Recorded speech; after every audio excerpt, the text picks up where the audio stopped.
is. What do we have? I think it's going. There it goes. Oh, I just got a notification on my phone that we were live, so. We are. We're live. It's official. It's official. Oh, me too.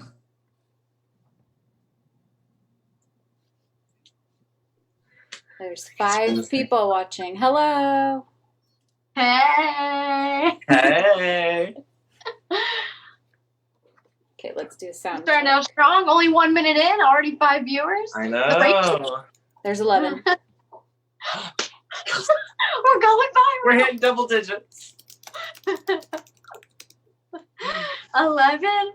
Mama, I made it. 15. No. I feel like I'm winning the lottery. I know. I'm like, hi everyone. I'm like, yes.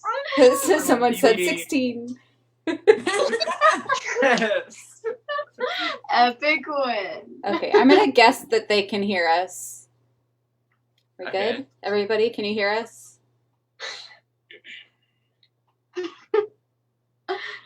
I don't know.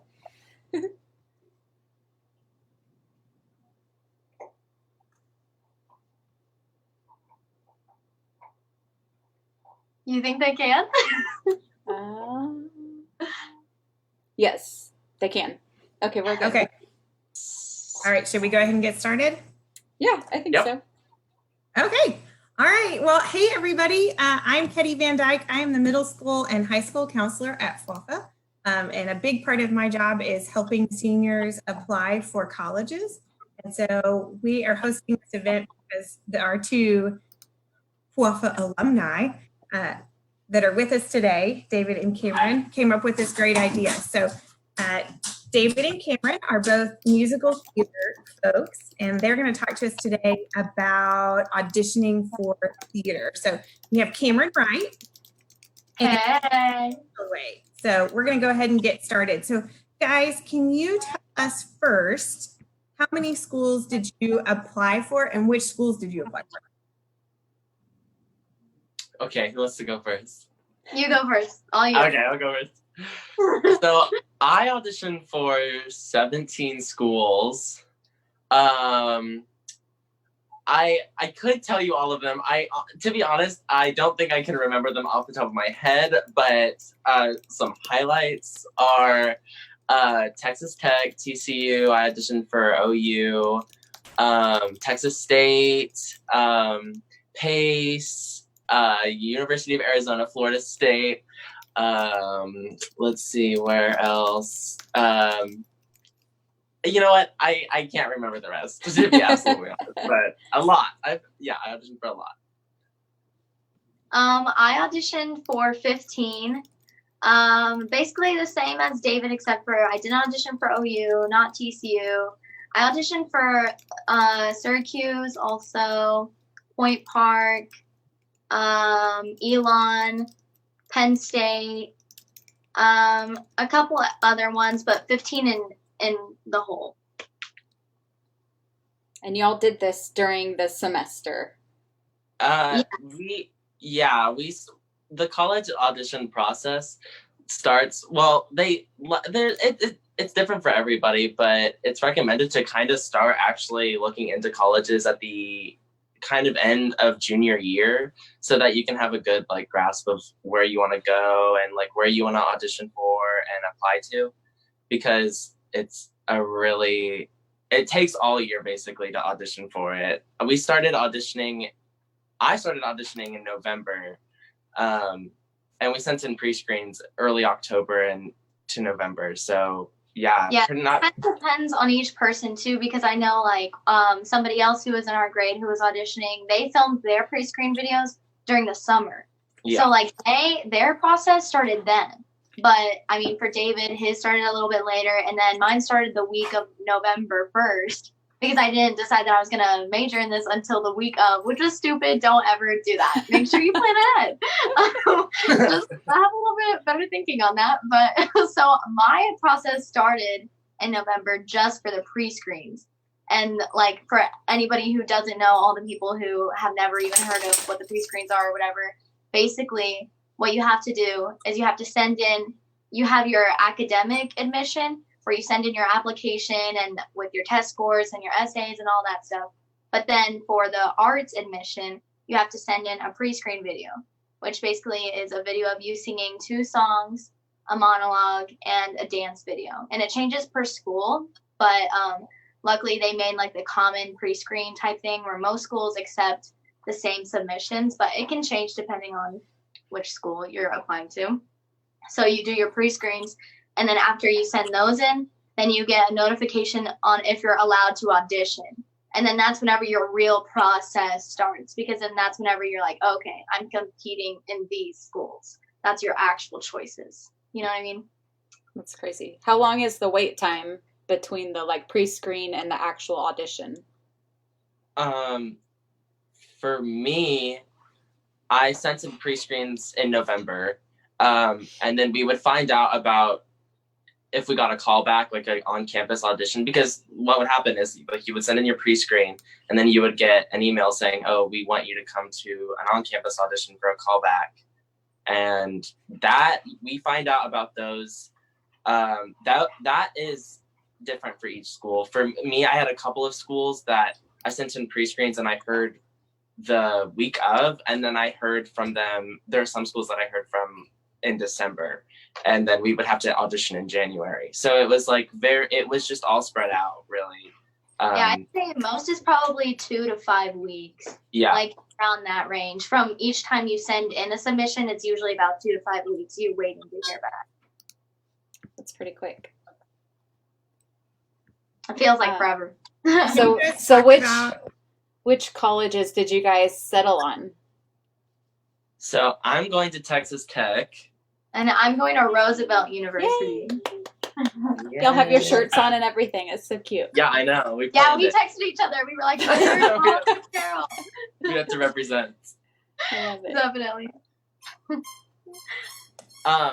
But back to the pre-screen thing. So actually, the thing that me and Cameron were a little bit different on. So for me, I did this thing called Moonifieds, which is basically there's this program, I guess this college coach. It's the college audition coach. It's this woman named Mariana Denard, and basically what it is, it's a weekend of college auditions, and they're also called like live pre-screens. So for a lot of the schools that I auditioned for, I didn't actually send in 17 pre-screens. I went to this weekend in November, and I basically just auditioned for 17 schools, one after the other, for like 3 days. And that was, for some schools, it was different. It was different for some schools, because for some schools it was the live audition, like that was your final audition before like you got a call back, like or you had to send in a pre-screen to actually be able to audition for them at Moonified. So for some schools like OU, I sent in a pre-screen, and then I found out if I could actually audition for them at Moonifieds, because then they just do callbacks, and then I guess if they like you, then they'll call you back to the actual, on-campus audition. But that didn't happen for me. But you know what I mean? Like so I know it was different for Cameron because she did not have a college coach. She wanted to so I had to send in every single pre-screen for every single school that I applied to, which is, honestly, it sounds like a lot, but I mean, it is kind of a lot. I'm not gonna lie, it is kind of a lot, but it's not as bad as it sounds, because it's like with the common pre-screen that all the colleges agreed to. Basically, once you filmed your 2 songs, it's just copy and paste, like all on the same, all the different universities. So, and also David and I were talking, we were like, okay, for just the pre-screen part, what is the thing that we like would say the best tips for that? And here's a couple of them. David, you can just pop in whenever you want to add some tips. But if you are not satisfied with your videos, and even in the slightest bit, if there's something that really bothers you about them, just redo it. Like, it's gonna be exhausting, but like I took I'm not a dancer. Like, I'm a mover, but I'm not like a really good dancer, like how David is, you know, but like I can pass by and stuff. And so I was filming my dance video, and it just like, I don't know, I kept looking at it and I was like, like, is that really me? I was like, did I really dance like that? I was like, come on, I know I can do better than this. So then the very next day, and David helped me film my videos. Also, get somebody to help you with your videos. That's gonna be very helpful. But then the next day, I re-recorded it, and it was like a world of a difference just between 2 days of it just like sitting in my brain a little bit longer, like, you know, looking at the video, figuring out what I didn't like about it. And like, oh my gosh, I'm so glad that I took the extra time and re-filmed it to be satisfied with it. Not just because it's like, it's fine, or like, I don't know if I have enough time, like, do it. Because looking back on the pre-screen videos, like, after the whole audition process, I'm like, oh, I wish I could fix that. I wish I could fix that. Some of them I could fix, but some of them I couldn't because well, and also for me, busier waited. Yeah, that is, I totally agree. And with that, because it is so important to be 100% happy with your pre-screens and be like, yep, this is my best performance. I think I'm going to send this into my college that I really want to go to. You have to like have time planned out to film them. You can't do them, you know, it's not going to take like like Cameron said, it's not going to take a day most likely, because you can't squeeze that much. It's just you're trying to showcase as much of you as you can, and so if it's rushed, then you're gonna be held back. You're gonna have that pressure on your back, and then it's gonna affect your performance. And that's kind of what happened to me. Like, I will say, I did not. Looking back at my pre-screens, I am so ashamed. Me too. Okay, yeah, same. Yeah, I'm pretty sure something happened with my like vocal audition, and they all got deleted, or something happened. They weren't the right requirements for, you know, they have a specific criteria. You have to have your waist up and your head can't be cut off, like, and I didn't do it in the right format, and so I had to refilm it in like 8 minutes, and it did not end up the best. But so with that, you should just be very, very great with your time management when filming. And with the requirements, like, it may seem like, oh, it says a 60-second, like that's how long my monologue can be. Well, it's like 1 minute and 5 seconds. It doesn't matter. It has to be 60 seconds because, like, this is what Miss Taylor told us whenever we were filming our videos and stuff. If you are going like 5 seconds over, number one, how can you guarantee that the people are going to see that? From the admission point of view, they're going to see that and be like, that's a simple requirement, a 60-second video. That's it. And then for them to go over 5 seconds, it just shows them either not paying attention to details of the requirements or thinking that the rules don't apply to them. Either way, it says something about you and your motivation and your choices. You know what I mean? It sounds stupid because, of course, from our side, we're like, oh, but it's just 5 seconds over. But from the admission standpoint, they've got like hundreds and hundreds of kids. And so if they see, 5 seconds, they're not even going to look at it. And it's like, exactly. You know what I mean? It's like, you got to be really on top of that. Mm-hmm. Somebody asked, they said, do you have to do your pre-screens professionally, like with good equipment? Or is it fine to use like a webcam and a computer mic? Yeah. I don't know about webcam, but like an iPhone is an iPhone more than enough. Really does the job.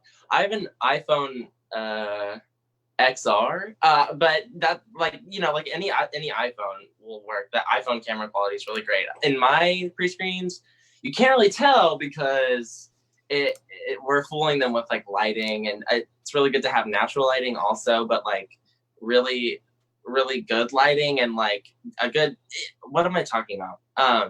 It doesn't matter. I filmed mine in my living room. And I stacked my phone on books. Like, I really stacked my phone and then like had a candle. And I'm pretty sure I just like placed my phone in front of the candle and had that hold it. It doesn't matter. I mean, it helps to have good quality and like a good mic, but it really doesn't matter. It really doesn't. I feel like all the things that you need to make an effective pre-screen video is just have a backdrop. You can have like black or white, just keep it like a simple neutral color, a backdrop, a little ring light. If you don't have natural light, like if you don't have a window that shines in or something, just get a ring light or something like that.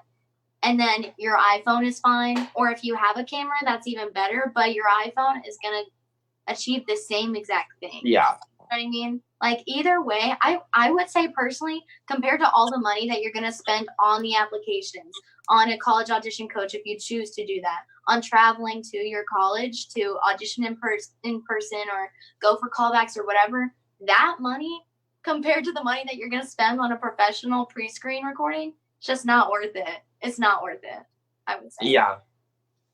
Your talent's not reflected by the quality of your video. It's okay. I wouldn't do a webcam. I wouldn't do a computer cam. Yeah. But an iPhone is fine. Yeah. So y'all mentioned a little bit that you have to like have different areas for the pre-screen. What does the audition look like the pre-screen and in person? So like I was saying, Cameron and I's audition processes were different. For me, at Moonifieds, they have them at they have it, where was it? I think it was a hotel in Dallas. I don't know if it changes every year, but yeah, we would go in and then we would wait outside of the room and then they would call us in. And for some schools, we had some requirements before the audition, like we would have to write a paper or they would have our resumes, so they would know us a little bit before we went in. And then for me, my auditions were in hotel rooms. Like they took the beds out of the hotel rooms and then they had tables. It sounds kind of crazy, but it worked really well. Cause some of them were in like ballrooms and stuff like that. But yeah, it was really intimate. We were like very close to each other. And they ask about you. It was kind of like any other audition. Like if you've ever auditioned for a show or like, like if you've ever auditioned for a show, it's kind of like that, but a little less quick. Like they ask you about yourself, they might interview you, they might ask you to do a couple things, or they might ask you to work some things. For me, I had a couple auditions where that happened. I would sing my song and maybe they didn't even like my song and they would have me sing another song that I would just have to pull out of my back pocket, or they would workshop some of our songs. Like they would be like, okay, that's great, but do this, or like, let me see you, change it up a little bit to see how we can take direction. They're really just trying to see like ourselves. They don't want to see a character. They don't want to see us like auditioning for like a certain type. They want to see us because that's who they're going to be with for the next 4 years. And that kind of goes the same for pre-screens too, just making sure that you're showing yourself at the fullest. But it's kind of, they're different though, because for pre-screens, you're working in front of a camera. And so it's kind of hard to connect, and pre-screens kind of suck, honestly. I'm like, I don't know if you want to talk about that. I don't know. Oh, also, yeah, one more thing about the pre-screens, because I had this question whenever I was going into it. Look at the camera. Like you think like to look away because you're like, filming and that's your spot. That's like who you're talking to. But that's how you would do it in the real audition. But for your pre-screens, you want to look at the camera, which is something I wouldn't have thought of. And because I didn't have a college audition coach, but David did, I had to ask him. And I was like, do I look at the camera? Do I not? So there's like pros and cons to having an audition coach, honestly. Yeah. Do I wish I would have had one to like have had that extra practice and to, like have somebody look over my material? Yeah, sure. Did I think it was necessary? No, I don't think it's necessary. Number one, if your family isn't available to spend that much money on it, that's not going to decrease your chances at all. You know what I mean? Like, you don't have to put down so much money for a college audition coach unless you feel like you do need that extra practice. If you want to go to the Moonifieds instead of just regular Unifieds. That's also something else that's important that I didn't get till I was like, okay, I'm going into college. This is what I need to do. There's 2 different Unifieds. There's Unifieds as a whole, which is the exact same thing. It's where you go to the hotel and you do blah, blah, blah. They have them in Chicago, New York, and then what's the other one? Los Angeles? Uh-huh. Yeah. So that's your Unifieds. But then Moonifieds is what David went to. And that's with his specific college audition coach, which is famous in like DFW, and you know, people still use her, but you know what I mean. So that's just another note. But for my audition, I auditioned for 15. I ended up going to 11 in-person auditions. And so since I didn't go to Unifieds, I had one audition in December, and then January through March, every single weekend, except for the weekend that Brighton Beach was, every single weekend I was out of town at a different university. And while there's pros to like, this is what I heard. This is what I heard my like sophomore year. I went to a camp or something, and I wish I would have done this if I would have planned ahead. And this is how this would be the ideal situation. Go to like all your general auditions and Unifieds, but your top 3 schools go to in-person. Because what the in-person audition is, number one, like that kind of, you spend more time in the audition room. They get to see you for longer. You get more FaceTime in front of the admission people. Second off, you get a vibe for the students. You get to talk to so many different people. Like at my Roosevelt University audition, which is where I'm going, I feel like I would have had a completely different experience if I wasn't there. You know what I mean? Like I loved the faculty. I loved everything about the school because I was there and everybody was in their element. Do you know what I mean? Like it felt like I was at home. And it was one of my top picks. So I was like, okay, great. This is awesome that I'm going there in person. This is like the thing that matters most to me. Because your top ones you're going to want to see, because there was a couple, I'm not going to lie, there was a couple universities that I was like, oh, I'm so excited to go here. And then I walk in and it's either like the vibe isn't right, the students are weird, the faculty is like the faculty can be pretentious kind of or like pretentious. Yeah. There's some schools where I just walked into and I could literally tell from the audition room, like just us sitting, we hadn't even started anything. I was like, no. Yeah, this just ain't it. You can just tell, you really can. So, and also for in-person auditions, it takes up so much more time of your day. But I mean, it's because you are going there in person, you know, it's assuming like, I want to go visit the university and I want to go do this there and I want to meet people, you know. So I would say for your top picks, definitely do in-person auditions, but for the rest, Unifieds, definitely. Yeah, I would also say that is really important, especially for musical theater students as well, because you'll get to see the department heads, you'll get to see them at Unifieds and Munifieds, and you'll get to talk with them, but also not everybody on the faculty is going to be at Unifieds. So going to the on-campus audition is really important for musical theater students, because a part of the audition also is going to a dance call, which is basically it's different for some schools, but you know, some of them are like a dance class, and some of them you'll get to see how the choreographers and the dance teachers at those schools work with the students, because they're working with us, you know what I mean? So that's really important to know as well. That's kind of what hooked me on tech too, was like, I was really taken by the people who were teaching me like a 30-second combo from this college audition, but they did it so well. And like, I could see that because I went to the schools and I like worked with them for an hour and a half, you know what I mean? So that's really important too. Yeah, definitely. And also like, this applies to your in-person, your auditions and your pre-screen videos. I know there's sometimes big talk about like, oh, well, I sent in this song for my pre-screen. I don't want to sing that at my audition. It doesn't matter at all. Like, I would say the only thing important about your material is, number one, I kind of say don't play into the types a little bit. You know what I mean? Because, I remember Miss Taylor saying this to me, but like, you're going to the college for education. That is still educational theater. You know what I mean? Like, I'm only 18, but I could get cast in a role that's 30.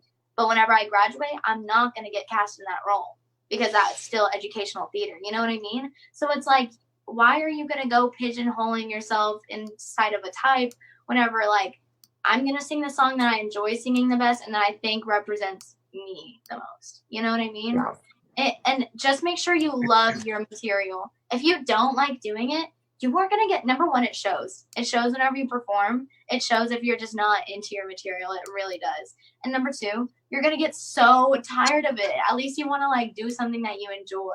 You know what I mean? Like a song that you love singing, you're not gonna have a problem singing that at 17 auditions. You know what I mean? For sure. So let's go ahead. I'm gonna just see if anyone else has questions. I love how y'all like answered all the questions I had along the way. And I felt like we're talking a lot. I know too. Tell us to stop if No, if we're that's good. rambling. It's good. It keeps it interesting. Oh, there is, I have something else to add really quick too. There is like, I know whenever I was going into it, there is like a thing of each girl, or even I guess it could apply to guys too, but having your color. And like, so you wear, my color was green. So I wore a green dress. I wore a green card. In my headshots, I was wearing green.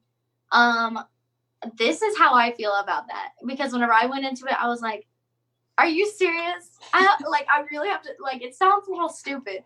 But number one, I kind of do feel like it does kind of make an impact, though. I'm not going to lie.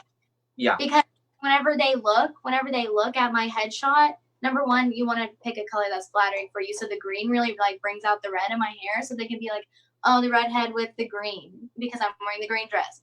In my headshot, it's the green. And then whenever they see me at the dance audition, the green. You know what I mean? It kind of helps them associate with you better. You're more memorable. And so I kind of feel like that is something that you can play around with. But it definitely is. And also having like a statement piece for an outfit, like something that is like, oh yeah, I'm gonna rock these pair of red shoes, or like for me, I had plaid pants, so I wore that, and then red was kind of my color. Like I had a red shirt, and then I had a like red polo one day. Like it was red. Red is also like a really common color for people to wear, so I would probably not do that again if I had the choice. But yeah, having a statement piece, or like, I definitely agree that the colors are really, really important to kind of stay with and like stick with, so that they can associate with you with that. I kind of just think it makes your overall picture, because like you're presenting yourself as like a package. You know what I mean? Like this is your package stuff. It just makes it more presentable and more professional. And like you have been preparing for this, obviously not like obsessively, but to where you're like, okay, I know what I'm doing. You know, like I picked out my dress. I'm not throwing this all together. Like I planned it out. This is important to me. You know what I mean? It just seems like a little bit of extra effort that I feel like they notice. I feel like it made me feel more confident in my auditions, that I'm like, okay, this is my dress. This is my leotard that I always wear. This is my package. You know what I mean? Yeah. Yeah. So somebody asked, out of all of the colleges that you auditioned for or applied to, how many were you accepted to? Oh my gosh. So, okay, let me first start out by saying there are thousands and thousands of kids auditioning for musical theater programs. For me, I auditioned for 17, and let me think. I got into 4 programs. And that is like, that's pretty common. Like the ratio between like how much you like actually audition for and actually get into is really slim, because there are only, for my cohort, for the kids in my class, there's only 3 musical theater boys. They accept 3 boys and 3 girls for each major, like for acting and for musical theater.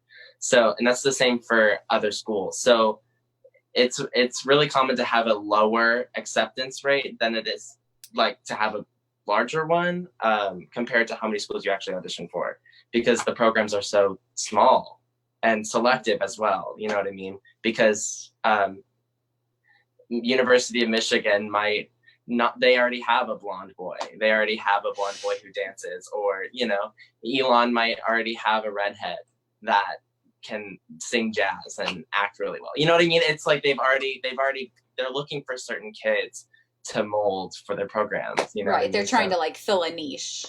Yeah.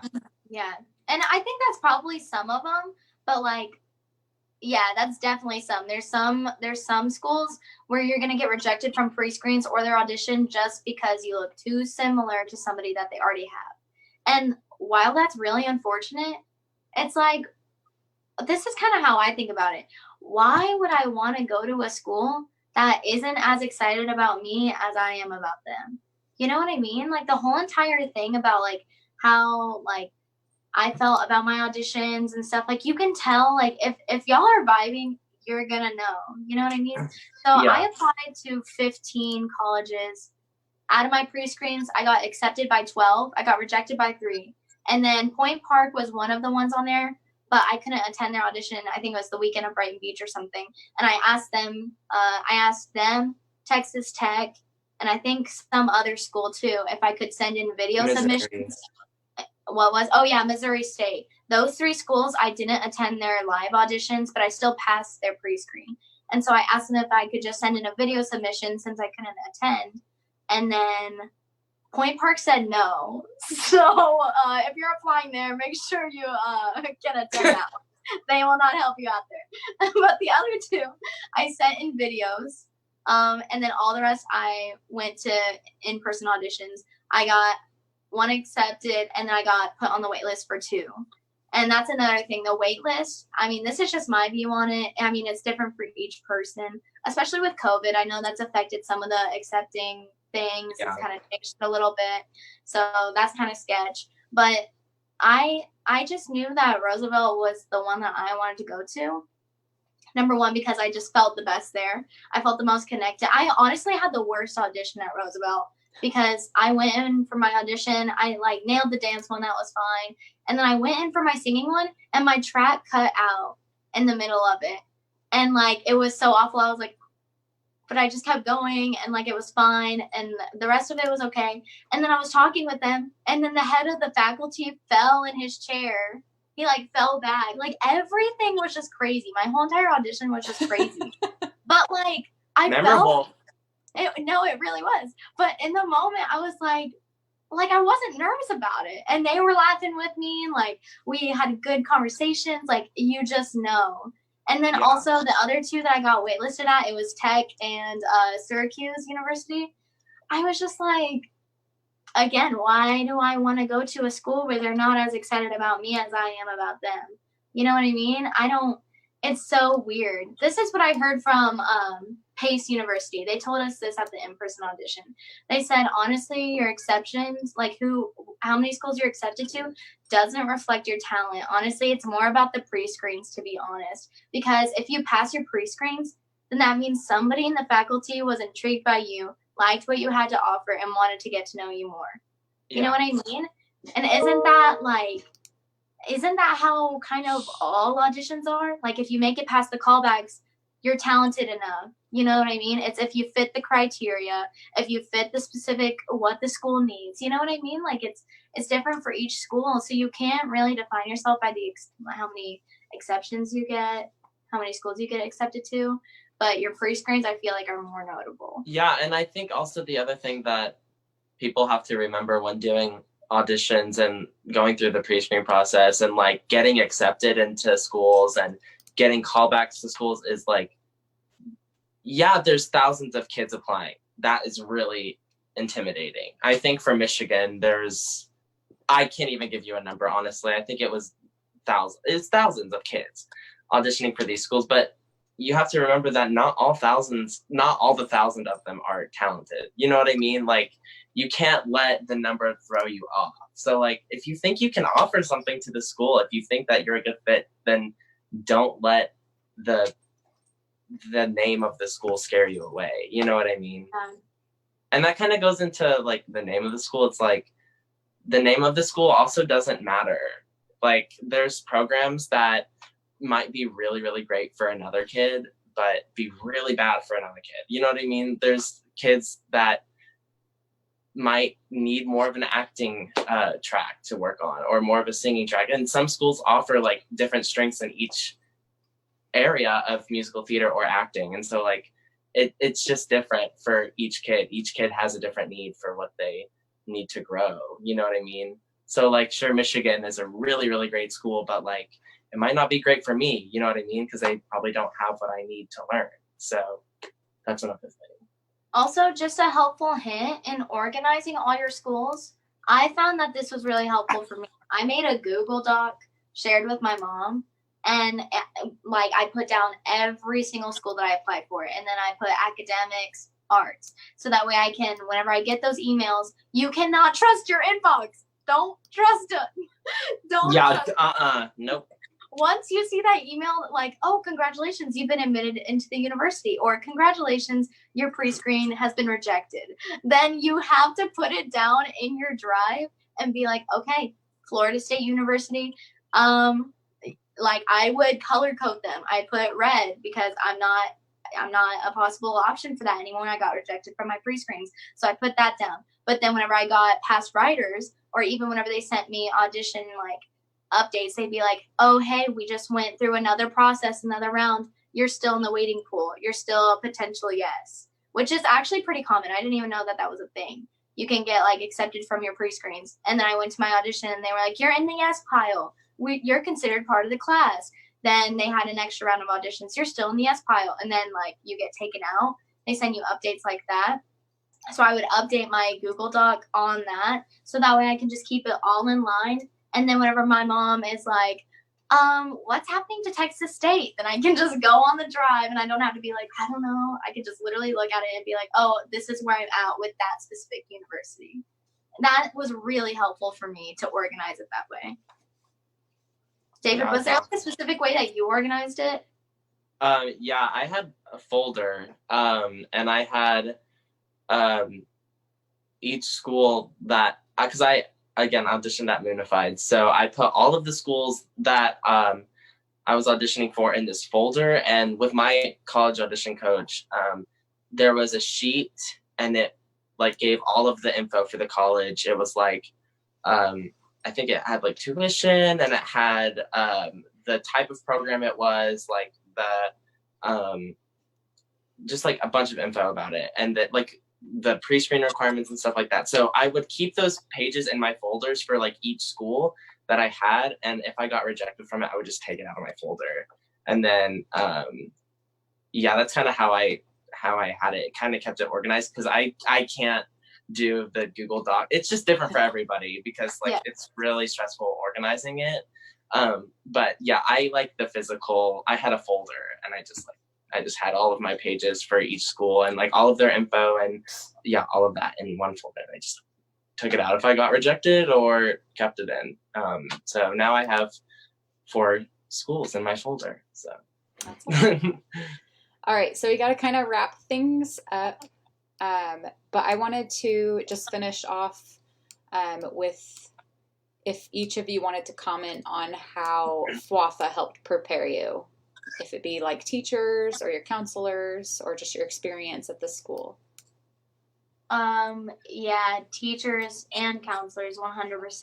I cannot even like count how many times I would like be stressing out in musical theater class or advanced acting, and I'd be like, I just don't think it's good enough. My material isn't good. I'd just be stressing out. I'd be freaking out. And then Miss Taylor or Miss Davis would be like, well, okay, let's run it then. And so you can like just schedule a lunch time with them, or, you know, like schedule a class time. We did that a couple times in advanced acting, and just ask them to run your material with you, and like their input, and like they are not going to get, like, I would always feel so bad like asking and stuff, and like they're not going to get tired of that. Like your teachers are so invested in you and like your journey, especially if you're going to the arts. Like that's what they did. They did that at some point. They went through the process just like how you did. So like don't ever be afraid like, oh well, I already asked to run it by her like last week. Like who cares? It's all about how you feel about it. You know what I mean? Like they're there to help you, and they are more than willing to. Like our teachers are so great about that. And also, if you ever need a pep talk, bro, I came to Miss Eden so many times, and I was like, I just shouldn't be doing this, huh? I was like, I think it's January. I think I'm just going to quit.